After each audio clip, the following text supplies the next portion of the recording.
All right, what is happening? We got a new product today from CHPWS. This is the red dot sight plate for the Walther PPQ. They're the first to make one for the PPQ. The PPQ Q4 and Q5 have a factory red dot mount that I was running for a while. The problem is, and this is the sight, right? You lose that rear sight completely. You have no rear sight. That optic completer just is gone. So, and it sits a little high. The plate's a little thick. So the guys over at CHPWS came up with a really innovative new plate. It's much thinner and it has an integrated rear sight built in. So I'm going to install this here in a sec, as you can see, but just holding it there, you can see you have now you have a rear sight as a backup. So I'm going to install this, show you kind of how it goes and go from there. So they give you some thread locker. It's actually Vibrotite, which is preferred, honestly. They give you a couple of hex bits, a T10 and a T8. And I'm actually running the SRO, not the RMR or the Holosun. I have the Holosun on a few other guns, but I'm going to run the SRO on this gun. So, because it don't carry it as much, it's a little bigger for carry, but good for, like, you know, a good ranged gun and self-defense, home defense gun. So that's how that plate sits in. It's got these little notches here. It kind of sits in the factory notches there, and you just push it down. Now the key thing here is it comes with these two little guys here that look like this, and these actually sit here, and that is actually what's going to mount the optics. So you have to install these first. There's no instructions, by the way, but it's very intuitive, so I figured it out pretty fast. So you got to install that first, and I knew that was going to happen. So the trick is getting them to stay in place. What you could do is seat these guys in there and then screw them in temporarily. Is what I think I'm going to do. So I'm going to use, these are the RMR screws it came with. It also comes with Holosun screws. Just for this part, I'm going to screw these in. This kind of stuff is so hard to do on video. I have to hold the other one in while this one screws in. So it's a little tricky. Okay, got that one started. Let's get this one started. And like I said, they actually give you the bits and everything. Everyone should probably have those laying around, but so then you mount the plate like so. And then you're going to take these screws here and we're going to mount them on. Now, they did it, like I said, included some Vibrotite, so I'm going to just, that's what this stuff is. I use Loctite a lot too, but I think for the reciprocation of a slide and guns and stuff, Vibrotite is where it's at. Hopefully this doesn't make a big old mess. It's just a little bit of liquid. But we're gonna put some on these screws. This stuff is kind of usually like not as runny as, and you don't need a lot. No, it's coming out. I didn't quite clip that corner well enough. I was hoping to make it so it wasn't very messy.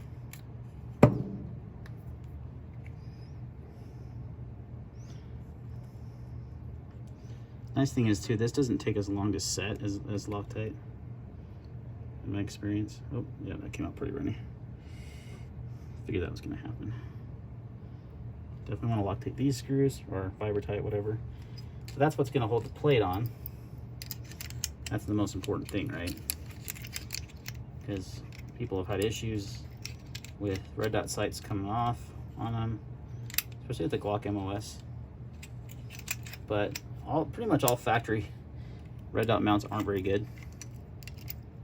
See, this is kind of being a pain. I have to get these lined up perfectly fine. There we go. All right. So now we got some Vibrotite on those screws. We're going to drop them in. This is a T10 bit, which they do include, like I said. So I'm doing this off camera because I have to hold it. So once you get some Vibrotite on there that they include, screw it down pretty good. Just hand tighten it. I'll come back and torque it later.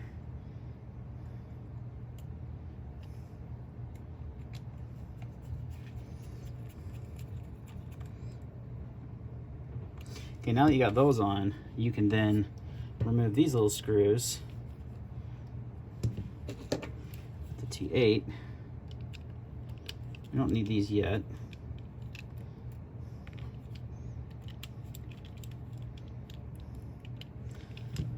Now we take our optic, we put it in there. RMR and SRO share the same pattern, obviously. If you didn't know that, you should. Also, the Holosuns have the same screw pattern as well, which I like both. I had the SRO on a Glock. Decided to move it to the, oh, that's nice and messy. Stuff comes out really fast, so be prepared to get yourself a little messy.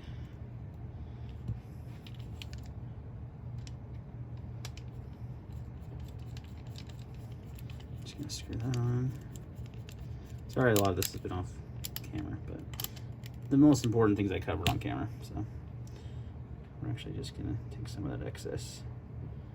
See how this stuff gets a little gelatinous almost, like pretty quick.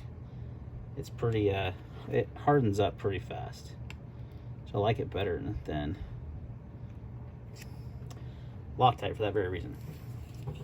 But if it gets on your skin, it gets a little, almost like super glue. Not as bad. You're not gonna like hurt your skin or anything. It's like super glue can, but okay, got our RMR screws, or SRO in this case.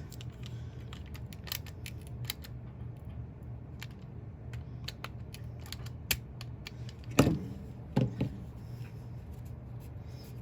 Put a little on the optic.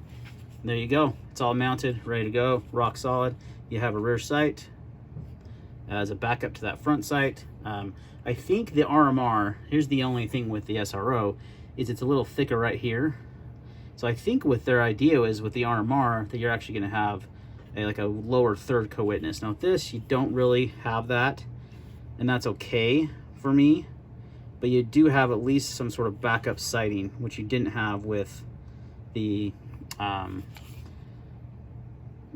factory mount. If you ran an RMR or a Holosun, there's a good chance you're going to actually have that lower third co-witness on there, but at least gives you some sort of backup. And the biggest thing for me is I mounted this SRO on here with the factory plate, and it sat up so high it just looked ridiculous. That looks a lot better.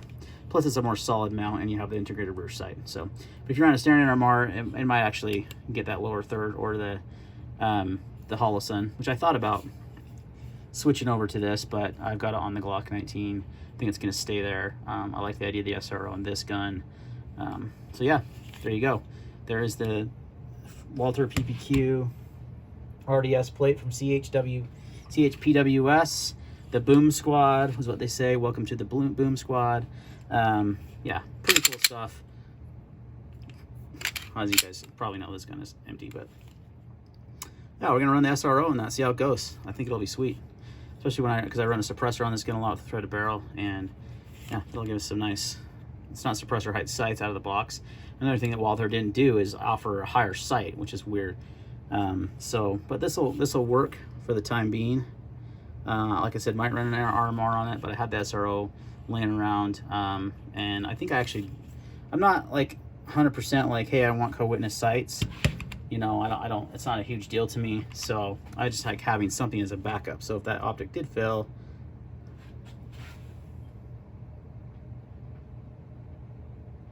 that front sight needs to be a little taller. So anyway, yeah, pretty slick little setup. Nice quality plate. Love the integrated rear sight.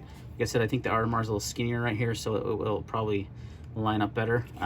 But I'm curious, if I had one, I'd mount it. I might mount the Holosun just to see what it's like, see if it co-witnesses. All right, guys, thanks for watching. See you next time. All right, one more thing, guys, on the plate here from CHGFNS, whatever. No, that's not the right name. I just put a bunch of freaking words together.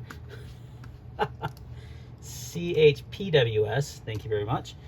With the adapter plate, they also give you a bigger front sight. So it's a little taller. It's by Dawson Precision, which I've used their sights on PPQ stuff for years, actually. I actually had this exact sight on an older PPQ model I had before the optics ready. So it gets a little taller, so when you're looking down that rear sight, you can see that front sight. Now, the SRO, like I said, sits a little higher than the RMR. This is really designed for the RMR. So I feel like, and I don't have an RMR, I may get one to see. I mean, I have another gun I can put it on anyway, just to see if it lines up a little bit better, so you could co-witness. You don't really want to co-witness anyway, but it's there for a backup, right? except for backup sights. That's the whole idea of this plate, and lowering the optic on the gun and then having those rear sights, those iron sights if you need them, right? So you see that, and you can line that up, but you can see how this part of the SRO kind of sits in the way. I think if you had the RMR the way they designed it for that, then you wouldn't have that issue. So I may try that, but I don't mind it. I like having that there is backup sights. You can still see them, and really I'm using the red dot sight anyway.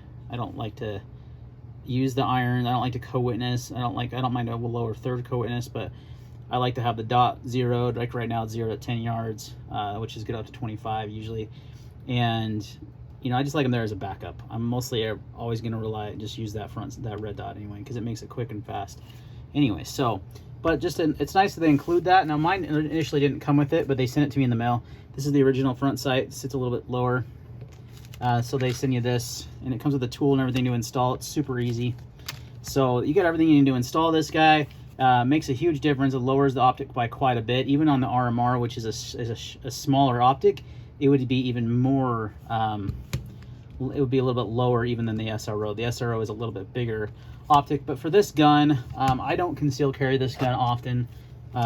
It's a little bit longer in the grip for me to conceal good, especially with the 17-round mag. Now, if I had a 15-round mag, it might be doable, but it's a little bit long in the grip compared to like a Glock 19 that I conceal carry a lot. You can see here, it's quite, I mean, even that's with the 15-round mag in, I mean, that's quite a bit more. Even with the 15-round mag flush, it's still a little bit taller on the PPQ. And then if you look at like what I typically carry most days, which is the XL, it's quite a bit longer on the grip. So that's the hardest part for me to conceal, considering that I conceal inside the waistband, not appendix carry. But anyway, guys, I'm rambling a little bit. Really great option though. 140-ish bucks for this. You get this gun is clear, so you know. You get, not only do you get the lower adapter plate, which is more solid, but you also get a built-in rear sight and a front sight. I mean, when you think about, you're basically getting a new set of sights plus the adapter plate. That's not a bad deal at all. So, all right, guys, thanks for watching this video, and we'll see you on the next one.